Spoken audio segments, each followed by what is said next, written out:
So friends, continuing with how many parties should we have, I have the following things to be explained.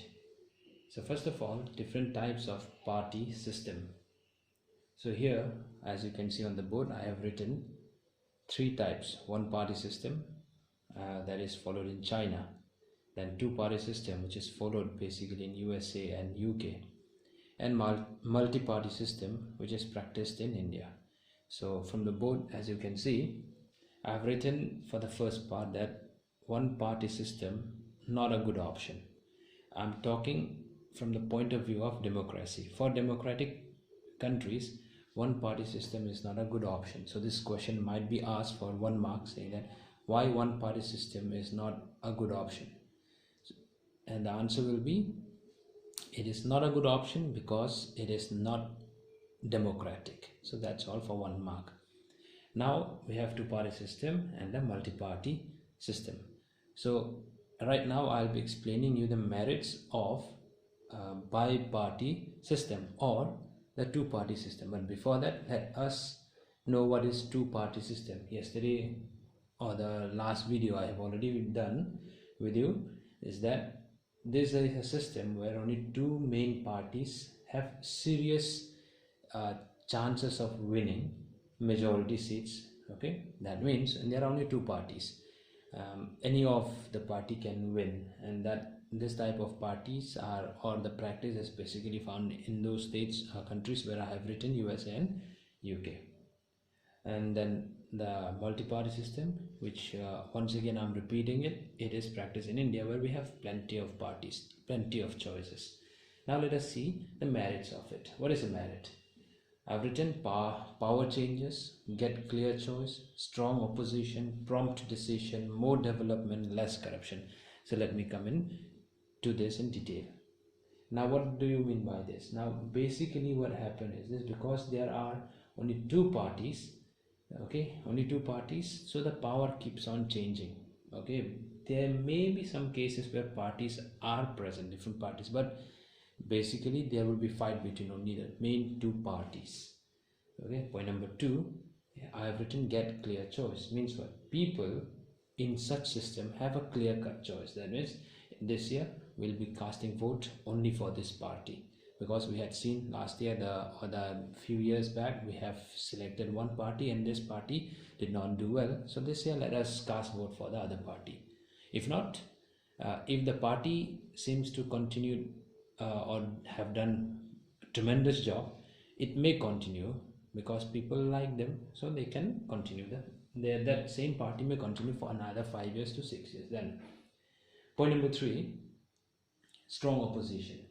The party that wins always forms a majority and then they form the government, and the other one which seats, it is always a strong opposition, and this opposition is very good for democracy because as I said, it is a very clear-cut type of system where only two parties are there. So if I don't do my work properly, the opposition will surely talk about this, and because of that type of opposition, I will try to do my best. Okay, so that is point number three. Now point number four, prompt decision. Now why this prompt decision? Now see, as I just told you in the point number 3, that strong opposition is there. Because there is a strong opposition, so what do? In order to shut the opposition's mouth, they take the decision which is very prompt. Prompt in a sense means yes, we'll do it, then they just do it, so that the other team does not get a chance to talk or raise fingers upon their work. And the last point that we have written, which is very important and very good one, that is more development and less corruption. So as from the line itself we can see, bi-party system, because they will target that the upcoming years maybe they want to continue in power, so they do very much of their work in a proper manner, and because of which everyone is involved in developing a country, and thus corruption is there, but we can't say that there is no corruption. But yes, the corrupt people are very less here. The amount which we find in other countries, it's not there in USA and UK. okay, UK. So now let us talk about the disadvantages or the demerits of the bi-party system. Point number one, it's undemocratic, and point number two, it's cabinet dictatorship. Now, what is undemocratic? So here what happens is this: sometimes the two-party system is considered very undemocratic because of their ideological choices, okay, where which is limited between two parties. Some may think something else, the other team may think something else. The opinions of the people cannot be expressed very properly. I mean, here what happened, basically what the people needs may not come out because these two parties may not understand the needs of the people. If they understand also, ideologically or their way of thinking may not up to the mark of the demand of the people. And then point number two of demerit is cabinet dictatorship. Here what happened, the party which comes to power is in absolute majority. Okay, so it is difficult to remove it, and it results in a dictatorship of the cabinet. I mean, very, if you don't understand this part, it is very simple that cabinet dictatorship means what? Cabinet means the one who comes in power, they will be in power for a number of years, 5 to 6 years, okay, and they cannot be removed. Okay, so that is what known as cabinet dictatorship.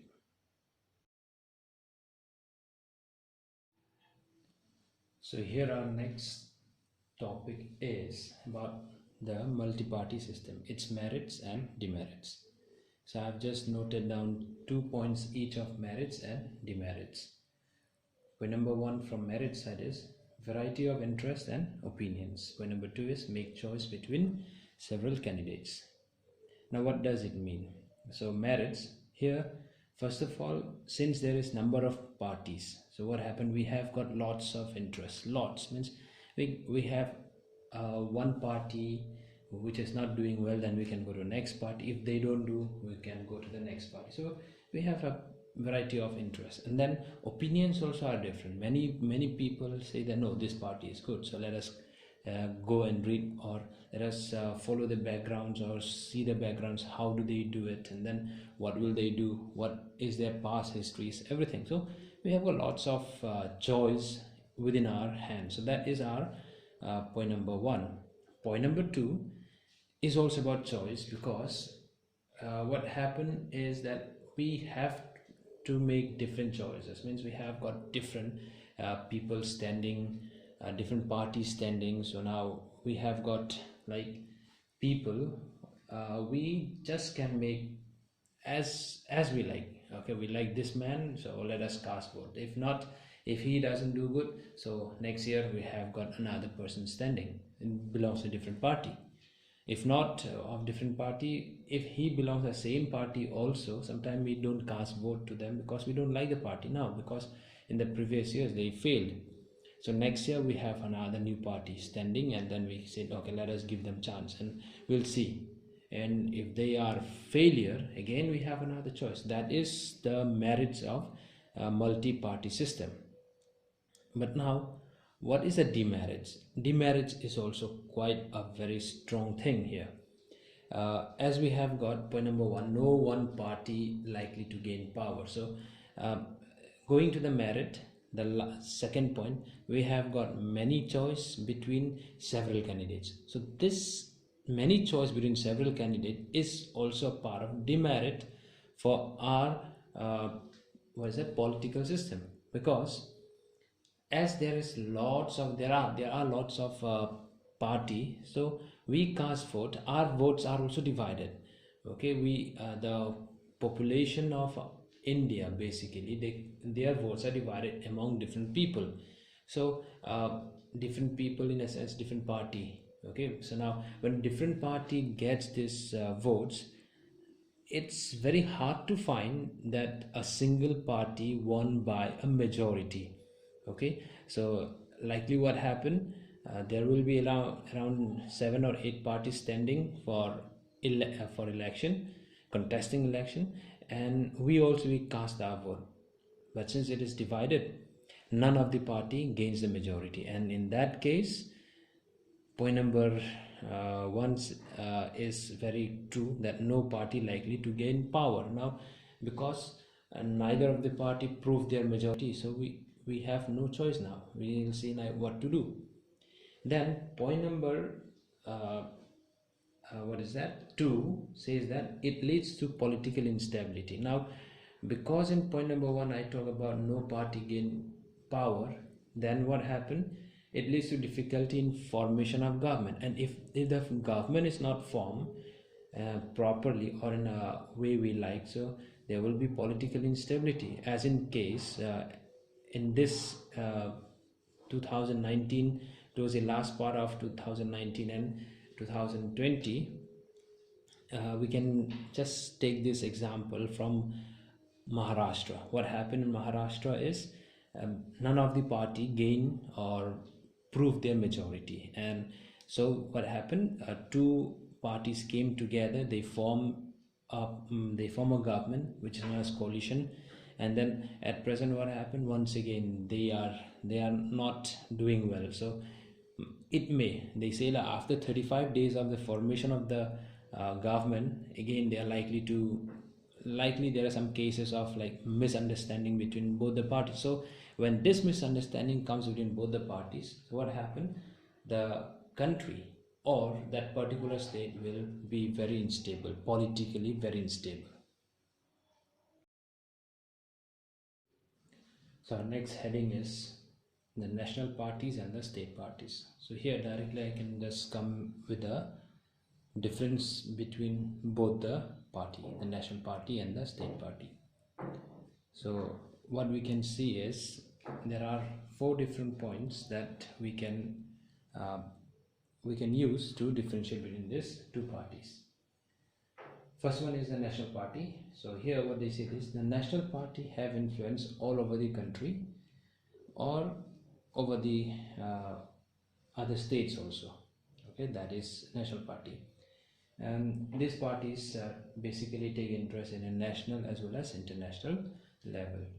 So in order to become a national party, they have to secure at least 6% of total votes in Lok Sabha elections or in assembly elections held in 4 states, and they have to win at least 4 seats in Lok Sabha elections and all.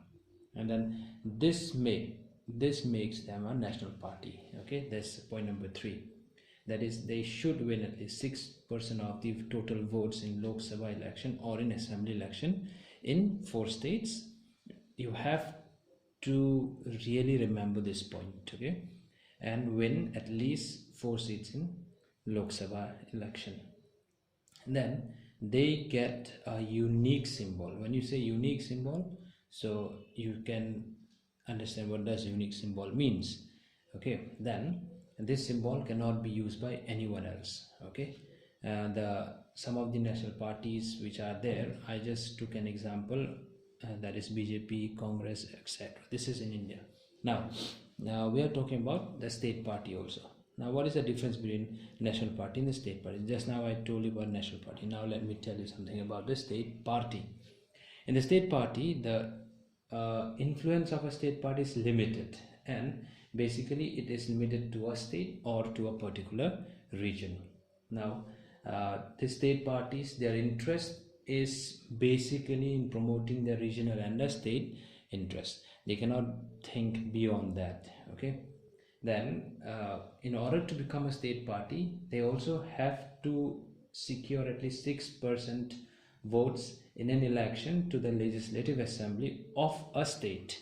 Remember this, it is of a state, and wins at least 2 seats in a recognized seats is recognized as a state party. So now if they want to become a state party, they should get this total out here, that is 6% votes in the assembly election or legislative assembly, we used to say, of a state, and wins at least 2 seats in recognized 2 seats, okay, to recognize as a state party. then they also get a symbol, but the difference is their symbols can be used in different states by different regional parties also.